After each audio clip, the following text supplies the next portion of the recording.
잘 오셨습니다. 반갑습니다. 우리가 지난 주일날은 무슨 주일이었죠? 부활주일이었어요. 그래서 똑같은 주일이지만은 주일은 우리가 부활을 기념하면서 지키는데, 특별히 2021년도 부활주일은 지난 주일이었잖아요. 그래서 나름대로 여러 가지 준비해서 더 하나님 앞에 예배를 영광 올렸습니다. 계란을 가지고도 우리가 더 부활을 각인시키기 위해서 참 이렇게 나누기도 했고, 또 은혜로운 기도, 은혜로운 말씀, 또 교제, 또 특별 찬양, 다양하게 또 부활 헌금까지 해서 이렇게 우리가 참 예배를 드렸어요.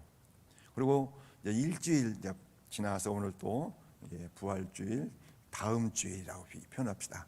그렇게 맞이했습니다. 여러분 어때요? 마음속에 혹시 예수님이 뭐라고 하실 것 같아요?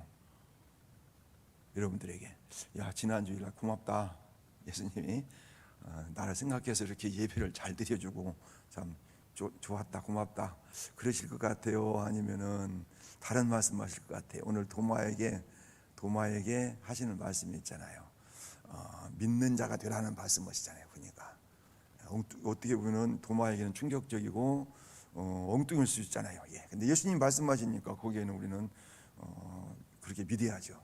도마가 소위 말하면 믿음이 없는 사람이었다는 것을 우리가 알 수 있잖아요.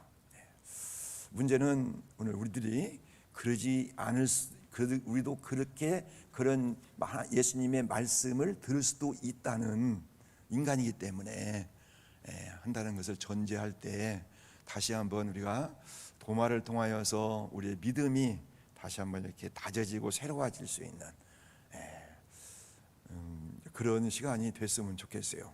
그리고 그렇게 돼야 합니다. 또 우리가요. 왜냐하면은 지금 제목이 부활, 그리고 그 이후 이렇게 돼 있는데, 지금 예수님이 부활하셨어요. 이 역사적인 사건입니다. 이것이요. 근데 예수의 부활, 예수님의 부활, 부활하신 주님, 주님의 부활, 예수님의 부활, 부활하신 주님 했을 때, 우리가 예수님의 부활은 역사적인 사건이라고 말씀드렸습니다. 그래서 어때요? 이 예수님의 부활만을 기념하면 기념식이 되어버리는 거예요. 그래서 먼저 무덤 생각하게 되는 것이고, 아는 걸로 그쳐서는 안 된다는 얘기입니다. 믿어야 한다는 얘기죠. 주님의 부활하심은, 주님의 부활하심이 내게 있어야 살아 체험되어야 한다는 말씀이죠. 지식적으로 알아버리면은 형식적인 믿음이 돼요. 그래서 우리가 헌신하고, 바울 사도는 부활의 주님을 믿음을 어떻게 구체적으로 말씀하시냐면은 그 고난을 능동적으로 임하는 헌신도 고난의 한 부분이지 않겠습니까? 헌신은 힘에 지나도록 내가 그냥 이렇게 조금 하는 것은, 이것은 헌신이 아니고 취미입니다. 그것은요, 봉사가 주님을 위해서 내가 손해 본다고 그럴까, 표현이 그렇습니다만은 그런 생각이 들어가는, 이렇게 형식적인 것이 아니고, 고난도 그렇고 또 여러 가지 일들을 볼 때 참게 되고 진실하게 되고 하는 이런 모든 것들은 결국 부활의 주님을 온전히 만났을 때, 이게 바울 사도는 능동적으로 늘 그 고난을 적극적으로 임했습니다. 바울 사도의 이 여정을 쭉 보십시오. 그게 어떻게 보면 구체적인 부활의 주님을 믿는 믿음의 한 모습이라고 볼 수가 있습니다. 그래서 우리가 믿음이 형식적인 믿음이 돼서는 안 되겠다, 그런 말씀이에요. 어떤 지식적으로 아는, 그냥 예수님은 살아나셨다는 그런 사실에만 강조점을 두는 게 아니라, 예수님이 살아계신다는 사실을 우리가 마음에, 몸에 새기고 받아들이는, 이런 그냥 어떤 기념적인 어떤 그 연중 행사처럼 하나의 부활주일이라는 것이 그렇게 되는 것이 아니라는 얘기죠. 바로 이 도마를 통해서 우리가 도전을 받게 됩니다. 도마는 말씀처럼 예수님의 제자 가운데 한 사람이었습니다. 앞에 명칭이 하나 붙어 있어요. 디두모라고는, 디두모는 쌍둥이라는 뜻입니다. 같다는 뜻이기도 되고, 어떻게 보면은 그런 이중적인 모습이 있다고도 볼 수가 있겠고, 그래서 도마는 이렇게 보면은 우리가 마치 모세를 보면은, 모세가 딱딱 40년으로 떨어지지 않습니까? 애굽에서 40년, 또 광야에서 40년, 또 하나님께 붙잡혀 가지고 살았던 40년, 그래서 120년이 됐잖아요. 그래서 참 이해하기가 이렇게 쉬워요. 어떻게 보면은 이 도마도 그래요. 부활하신 예수님을 믿기 전의 모습과 부활하신 예수님을 만나서 믿는 이후의 모습 딱 이렇게 나눠져요. 사실은 우리들도 그래야 합니다. 이것이 이제 섞여질 수도 있죠. 특히 우리는 도마 하면은 의심 많은 도마로 이렇게 늘 앞에 의심이라는 것이 따라갑니다. 의심은 좋은 것이 아니잖아요. 그게 의심 많은 도마인데 사실은 그걸 끝나면 안 되죠. 이제 믿음의 도마가 돼야죠. 사실은 거기까지 사실은 갔습니다. 근데 우리는 그냥 의심 많은 도마를 찾아오셔서 믿음 주시고 찬양했던 것처럼. 그런데 오늘도 말씀도 아주 확실하게 이렇게 말씀하시는 거예요. 도마, 과연 나는 지금 잘남잘 어떤 믿음인가 생각했을 때 한번 견주어 보십시오.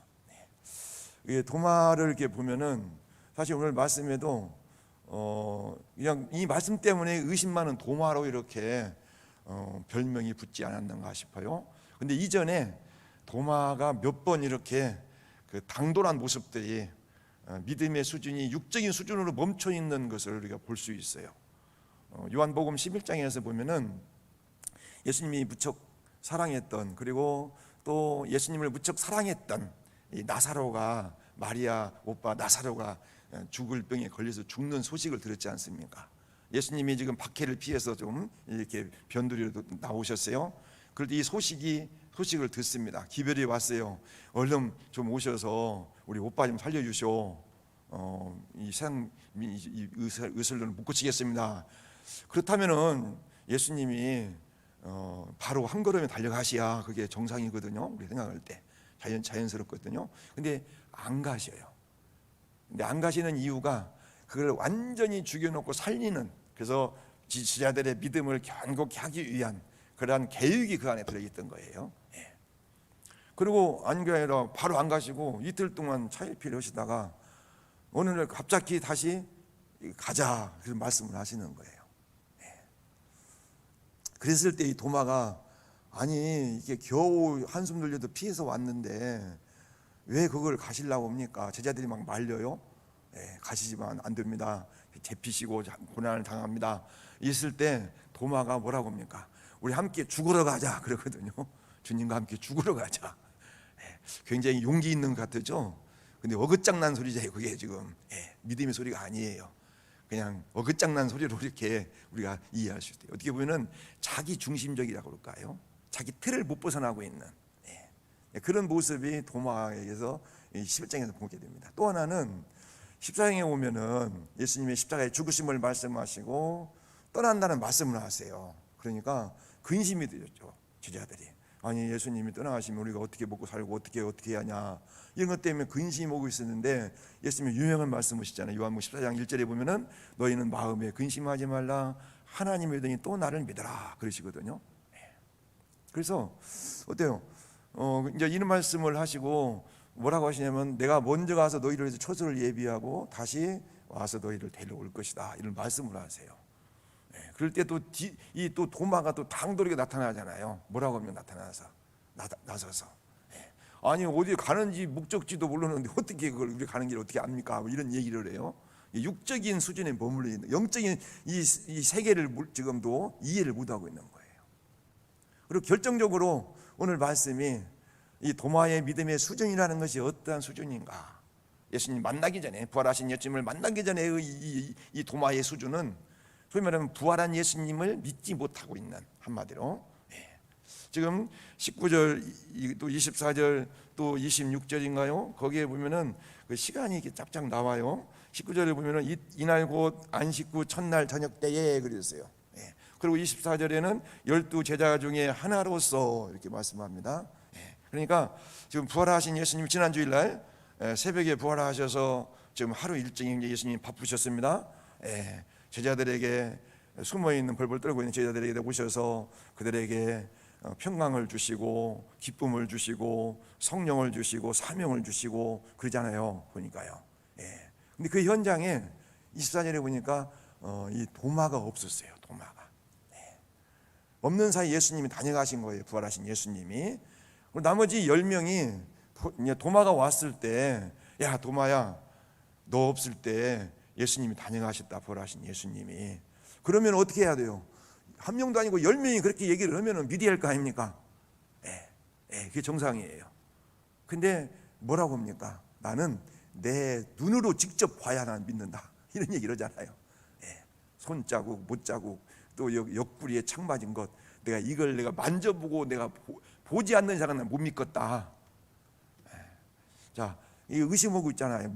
이것이 오래 가면 불신앙이 되어버려가지고 안 되는 것이죠. 그것이죠. 위험한 것이죠.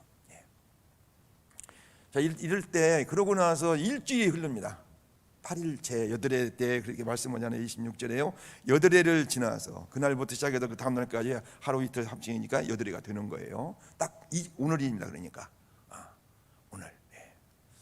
예수님이 고맙다, 예배 잘 드려주셔서 참 좋다, 고맙다, 이렇게 말씀하시면 좋은데, 혹시 도마와 같은 마음이 있으면 아니죠. 이게 여덟해 후에 예수님이 직접 오셔서 여덟해 전에 도마가 했던 얘기를 똑같이 하시면서 이리 와봐, 만져봐라, 이런 말씀 하시잖아요. 보니까요. 그러면서 뭐라고 하십니까? 거기에 보니까 그 믿음이 없는 자가 되지 말고 믿는 자가 되라 그러잖아요. 그러시잖아요. 그러면서 이 도마가 이제는 뭐 만져볼 필요도 없어요, 볼 필요도 없어요, 이제 믿게 됐다는 얘기죠. 그래서 나의 주, 나의 하나님이라는 그 위대한 신앙 고백을 하게 됩니다. 그리고 예수님이 배려하시는데, 너는 보고 믿느냐? 보지 않고 믿는 자가 복이 있다, 이런 말씀을 우리를 위해서 하시는 말씀. 그렇죠? 우리는 예수님의 십자가의 죽으심, 예수님의 살아나심의 현장에 없었습니다. 그러잖아요. 우리가요, 2000년 전에 그런 일이, 사건이 일어났는데 그 현장에 우리 없었잖아요. 근데 우리는 못 봤습니다. 근데도 불구하고 믿어지면 이게 얼마나 큰 복인지 모르는 것이죠. 우리가 자연스럽게 생각할 때, 예수를 믿고 하나님을 믿을 때 도마처럼 우리에게도 의심이 들 수 있다, 그런 말씀이에요. 의심이. 이것은 자연스러운 것입니다. 이 의심과 믿음은 어떻게 보면 쌍둥이라고 볼 수가 있어요. 뭐 합리적인 의심, 이런 표현도 있는데 그럴 때던데, 우리가 사실은 이 세상에 살면서 믿음은 너무 중요합니다. 이 세상 삶이 그러지 않습니까? 저는 젊은 이 사람들이 중매로 결혼할 때 참 대단하다고 이렇게 표현할 때가 있는데, 왜냐하면은 30년 가까이 이렇게 다른 환경 속에서 살았는데 딱 만나는 순간에 서로가 어떻게 보면 믿음이 있기 때문에 가는 길 가지 않습니까? 앞날은 몰라요, 어떻게 될지를. 근데 이 양반하고 만나서 살면은 괜찮겠다, 행복하겠다, 뭐 이렇게부터 시작해서, 그래서 믿음이 없으면 못 가지 않겠어요. 하여튼 이 세상 살아가는 데 있어서 믿음이 없으면 우리는 옴짝짝도 못 오는 거예요. 그렇지 않습니까? 우리가요. 이발소에서 면도기 싹싹싹 막 가를 때 이렇게 막 면도 나르는데 목에다가 막탁 맥기잖아요, 이렇게 면도하라고. 근데 만약 이 양반이 이걸 누르면 어떻게 눌러까? 이런 그런 생각 안 해봤어요, 남자분들이요. 저는 미장원에서 우리 깎으니까 그런 건 없는데, 예를 들면 시내버스 타고 가는데 기사님이 어떻게 잘못되면 어떻게 될까? 이런 믿음이 없으면 못 타요. 걸어다녀야죠. 땅 꺼질까 봐서 못 걸어다니는 데 있어요. 여러분, 모든 것이 다 믿음이 바탕에 되어 있는 거예요. 이 부활신앙도 그렇습니다. 왜 부활신앙이 이게 중요하냐면은, 예수님이 살아계심이 나와 함께하는 것을 믿게 되는 것이 중요하냐면은, 한마디로 얘기한다면은 우리가 담대히 살 수가 있으니까. 이 세상에 어떠한 타협하지 않고 두려워하지 않고 불안하지 않고 살 수 있으니까. 의외로 우리가 젊은이들에 대한 어떤 조사를 보니까, 젊은이의 이 전매 특허가 뭐겠습니까? 뭐냐면은 담대함이고 겁이 없다는 겁니다. 근데 요즘에 젊은이들 의식구조를 찾아보면은 다 겁쟁이다라는 거예요. 왜냐하면은 어디를 취직해야 할 것인가, 또 취직하면은 과연 이 직장을 제대로 잘 다닐 수 있을 것인가부터 시작해서 앞날 때문에 불안해가지고 오히려 더 이렇게 겁쟁이처럼 살고 있는 사람들이 많다는 거예요. 충격적인 것이죠. 여튼 그 도마는 내 눈으로 보기 전에는 나는 못 믿겠다, 한마디로 얘기한다면은 어떻게 보면 실증주의라고 할까, 합리주의라고 할까요? 이런 말도 있습니다. 식자우환이라는 말도 있습니다. 많이 알면 알수록 근심이 더 많다고, 불안한 것이 더 많다고. 맞는 말도, 맞는 일리가 있는 말도 됩니다. 그 얘기가요. 이 시대는 지금 지식 사회라고 그렇게 얘기합니다. 그리고 이 지식을 넘어서 전문화됐다고 합니다. 여러분, 우리가 눈으로 보는 것, 봐야 믿는다. 이거 조금만 생각해 보면은 이게 굉장히 틀린 말이라는 것을 알 수가 있어요. 사실은 우리 육신의 눈으로 보는 것은 한계가 있습니다. 어떤 한계가 있냐면 큰 것은 못 봐요. 작은 것도 못 봐요. 그래서 만안경이 나온 것이고 현미경이 나오는 거예요. 그게요. 근데 더 작은 것은 못 보나요, 그게요. 코로나의 바이러스라고 하니까 바이러스 우리 눈에는 안 보이잖아요. 어떤 기구를 빌려서 보는 것이죠. 소리도 역시 마찬가지예요. 근데 더 중요한 것은 우리가 나는 봐야 믿는다. 나는 어떠한 경험을 해야 난 믿는다. 내가 이해가 돼야 믿는다. 그런 분들이 있어요. 기질적으로 무엇을 내가 꼭 가서 내가 꼭 찍어 먹어봐야 아는 사람이 있어요. 그걸 인정하는 사람들이 있어요. 근데 찍어 먹어보면서도 안 믿는 사람들이 있어요. 대책이 없죠. 그런 사람들한테는. 그렇죠? 그래서 내가 이해가 되는, 그리고 내가 경험해 본 것만 믿으려고 하는 사람, 전형적인 도마 같은 사람이죠. 도마 같은 사람. 과학적으로 뭐가 증명이 되고 내가 경험해 보니까 안다. 도마가 왜 이렇게 의심이 이렇게 못 버리는가? 이건 굉장히 심각하지 않습니까? 부활한 주님을 내가 눈으로 보기 전에는 못 믿겠다. 안 봤으니까 못 믿는다? 그러면 보면 믿느냐? 사실은 결론적으로 도마는 예수님을 8일 만에 보지 않습니까? 아마 그 안에 일주일 동안 10명의 제자들이랄지 아니면 막달라 마리아나 마리아 참 예수님의 사건을 목격했던 그 여인들, 그리고 많은 사람들이 얘기를 했을 거란 말씀이에요. 앉으면 부활 얘기 했을 거 아닙니까? 같이 지금 집안에 지금 앉아 있는 시간이 많으니까. 코로나는 아니지만은 지금 두려워서 못 나가고 있어요. 이 사람들이 만나서 이게 그런 얘기 했을 거 아닙니까? 그리고 도마에게 계속해서 뭐 얘기했을 거 아닙니까? 근데 절대로 꿈쩍도 안 해요. 도마가 8인 지나갔는데도 불구하고 그 도마는 어때요? 거기에 대해서 얘기를 안 씁니다. 아니 움직이질 않습니다. 그러냐? 믿겠다. 그런 얘기 안 해요. 하여튼 나는 내 눈으로 보기 전에는 못 믿겠다. 이런 생각을 버리질 못하고 있어요. 내 경험으로 내가 경험하지 않는 이상은 나는 못 믿는다고 얘기해. 말씀드린 것처럼 그런 분들이 있다는 말씀이에요. 여러분, 우리가 신앙생활하다 보면은 이러한 그 하나님에 대한 또 어떤 기도 응답에 대한 어떤 그 자연 법칙을 초월한 부활 사건도 그렇죠. 이런 일들에 대한 것에 대해서 좀 의심이 들을 수도 있습니다. 우리에게 의심이 생길 수도 있어요. 중요한 것은 그 의심이 나쁜 건 아니다 그런 말씀이에요. 이것이 믿음으로 연결되어야 합니다. 믿음으로. 이것이 오래가면 안 됩니다. 지금 8일째 됐다고 했어요. 8일째 됐기 때문에 어떻게 보면은 지금 그 의심의 기간이 8일이라는 말씀이에요. 이 얘기는 마음에 굳어지는 거예요. 이게 가짜 뉴스가 위험한 것이, 예를 들면 자꾸 언론에서 가짜 뉴스를 해보십시오. 처음에는 웃어버리죠 그것을. 근데 그럴듯하게 자꾸 얘기를 하면은 나중에는 그런가? 맞아, 그래, 맞아, 틀림없어. 이렇게 사람이 된다는 말씀이에요. 우리 본능이라는 것이. 여드름쯤 한 일주일쯤 의심하고 있다고 생각해 보십시오. 아주 위험한 거예요. 근데 주님이 타이밍을 우리는 다 아시니까 주님께서는 여드름 만에 찾아오시잖아요. 딱 오셔서 직접 말씀하신다는 말씀이에요. 여러분, 그렇습니다. 우리가 신앙생활하다 보면은 그 의심이 들을 때가 있어요. 의심이. 또 힘든 일을 만나면 더 힘든 일이 더 강도가 세지면은, 이 강도가 세지면은 의심의 수치도 올라가게 돼 있어요. 이게요.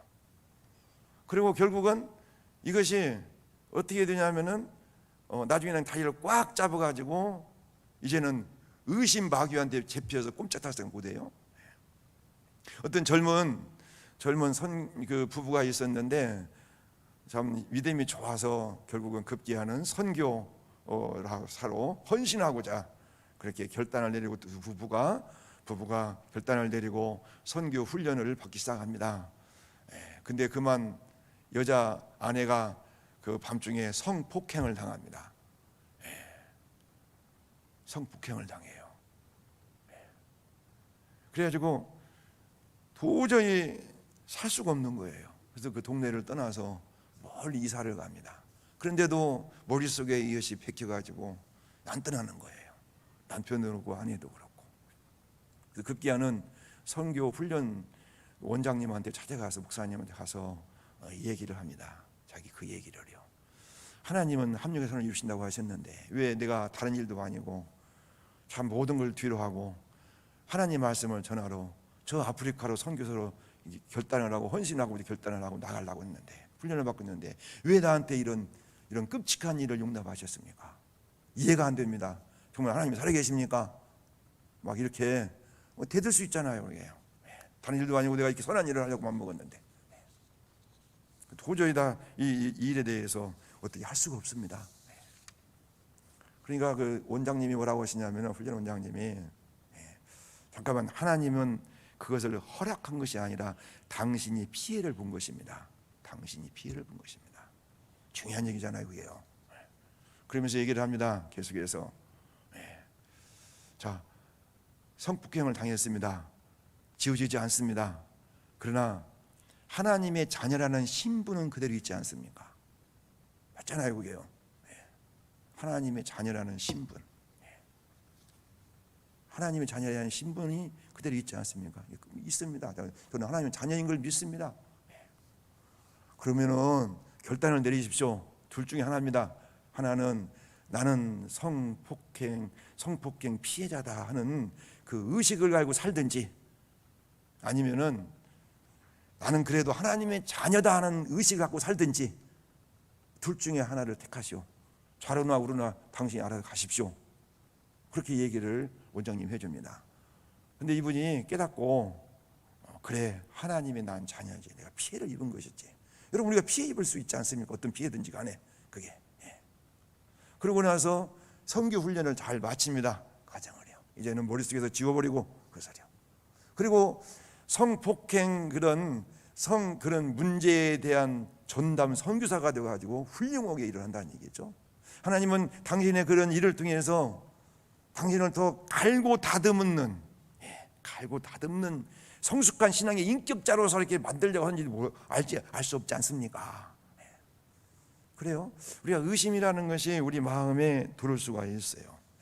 그러나 하나 분명히 중요한 것은 우리가 신앙생활을 포기하면 안 됩니다. 계속해서 끊임없이 지금 다행스러운 것은 누굽니까? 이 도마가 다른 데 안 가고 제자들과 함께 있잖아요. 찾아오고 그러잖아요. 믿음의 씨앗을 심고 있다는 말씀입니다. 그것이요. 여러분, 우리가 의심스러울 때 어떻게 해결합니까? 그것을요. 방법은 딱 이런 방법입니다. 뭐냐면 우리가 어떤 애취기를 한다고 해보십시오. 처음 사는 거예요. 그러니까 그냥 덜렁 삽니까? 아니에요. 좀 생각 있는 분은 먼저 이 마크를 굴 거예요. 과연 이것이 믿을 만한 회사에도 만든 것이냐. 그러면 그걸 보고 또 하나는 그것을 직접 이게 사용한 분이 있을 거 아닙니까? 그거 써보니까 굉장히 편리하고 가볍고 좋더라. 고장도 잘 안 나고. 그런 사람들이 많이 있으면은 들어보면은 선뜻 할 수가 있어요. 그렇죠? 그런 이치입니다. 우리가 하나님에 대한, 예수님에 대한, 부활에 대한 이런 모든 것에 대해서 의심이 들을 때 그냥 의심으로 끝나는 게 아니라, 그래서 하나님은 또 한쪽에서 믿음을 심어 주십니다. 하나님에 대한, 예수님에 대한, 부활에 대한 것을 가장 정확하게 깊이 소개한 곳이 어디입니까? 성경 말씀이에요. 직접 말씀. 예수님이 우리에게 직접 오시지는 않잖아요, 지금은요. 말씀을 통해서 오신다는 말씀이에요. 따라서 그 말씀을 가까이 하는, 그리고 더 나아가서는 또 하나는 아까 말씀드린 것처럼 그 애축기를 사용하신 분의 얘기를 듣고 검증이지 않습니까? 그것이. 그런 것처럼 믿음을 가지고 살아갔던 사람들의 모습을 보십시오. 부활의 믿음을 가진 사람들의 모습을 보십시오. 기쁘고 담대하고 헌신적이고 그런 모습이지 않겠습니까? 그렇구나. 그러면서 이 조그마한 그 믿음의 끈을 붙잡는 것이죠. 예수님이 계속해서, 하나님이 계속해서 나에게 믿음을 심어준다는 말씀이에요. 그 자신만한 믿음이라 할지라도, 그러면 그 끈을 붙잡고 계속 믿음의 고백을 하고 믿음의 생활을 한다는 말씀이죠. 사랑하라 해서 예수님이 말씀하셨어요. 원수를 못 사랑하고 있는데요, 우선 사랑할 수 있는 하나님만 사랑하십시오. 우선. 그러다 어느 날 하나님께서 원수를 사랑하라 하시면은 알았습니다, 헌신하라. 나 이거밖에 못 얻었는데요, 하십시오. 그렇게. 나중에는 또 더 헌신에 대한 것이 폭이 넓어질 거 아닙니까? 자, 그런 과정. 다행히 예수님은 이 도마를 포기하지 않으시고 딱 타이밍을 맞춰서 8년 만에 의심이 꽉 자리 잡기 전에 찾아오셔서 그에게 이렇게 말씀하시지 않습니까? 믿는 자가 되라. 믿는 자가 되지 말고 믿는 자가 되라. 이렇게 말씀하신다는 말씀이에요. 여러분, 도마가 주는 하나님이시고 나의 주님, 예수님은 나의 주님이십니다, 이렇게 고백하는 것이 봤기 때문에 그렇겠습니까? 아니에요. 우리 눈으로 보는 것은 말씀드린 것처럼 한계가 있어요. 그러나 우리 마음의 눈은 그렇지 않아요. 사실은 진실이라고 하는 이런 것들은 우리가 이 마음의 눈으로 봐야 돼요. 눈으로 봐서는 안 보입니다. 이런 것이요.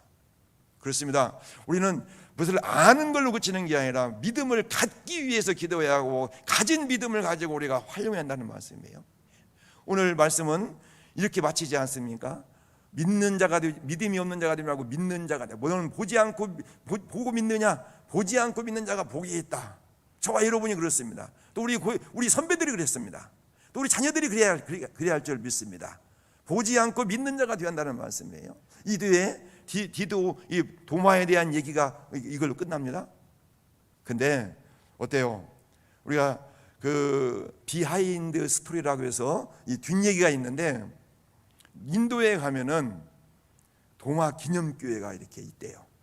기념교회가 도마교회라고 해서.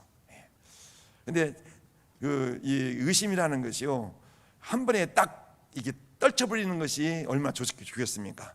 근데 사람의 감정이기 때문에 있어요. 도마도 어느 날 다시 이렇게 마음에 이렇게 스물스물하니 의심이 들어오는 거예요. 그래서 할 수 없이 친구들 찾아갑니다. 찾아가서 먼저 세례 요한을, 사도 요한을 찾아갑니다. 찾아갔더니 사도 요한이 없어요. 어디 갔냐 했더니 저 소아시아로 선교 갔다. 그런 얘기를 듣는 거예요. 그래서 어쩔 수 없이 그 다음에 안드레를 찾아가니까 안드레도 없어요. 또 베드로를 갔더니 베드로도 없어요. 어디 갔냐 했더니 어디 선교라고 전도하러 갔다는 거예요. 복음 전하러 갔다는 거예요. 그들은 이제는 이 부활의 믿음을 가졌기 때문에, 이 도마도 거기에 도전을 받아서 나도 이러고 있을 때가 아니다. 내가 만난 예수님을 전해야 한다. 그래서 나가서 전도하다가 어디까지 갔냐면 인도까지 갔다는 것입니다. 인도까지. 여러분, 이 아침에 주님께서 나에게 이렇게 말씀하시는 것을 보고로 하시기를 바랍니다. 뭐라고 하십니까? 너는 나를 본고로 믿느냐? 보지 못하고 믿는 자들은 복되도다 하시니라. 우리가 복 있는 사람으로 하시고 계속해서 이 부활의 능력을 힘입어서 이 세상에서 소망을 줄 수 있는 삶이 되기를 간절히 주의 이름으로 부탁드리며 축원드립니다. 하나님 감사합니다. 도마를 통해서 우리의 모습을 보게 하셨는데, 이제는 부활하신 주님을 참 나의 주님으로, 그리고 또한 하나님으로 고백하는 저희들 되게 해 주옵시고, 기꺼이 주님이 원하시고 기뻐하시는 일을 위해서 고난을 감수할 수 있는 저희들 되게 해 주옵소서. 감사합니다. 예수님 이름으로 기도하옵나이다. 아멘.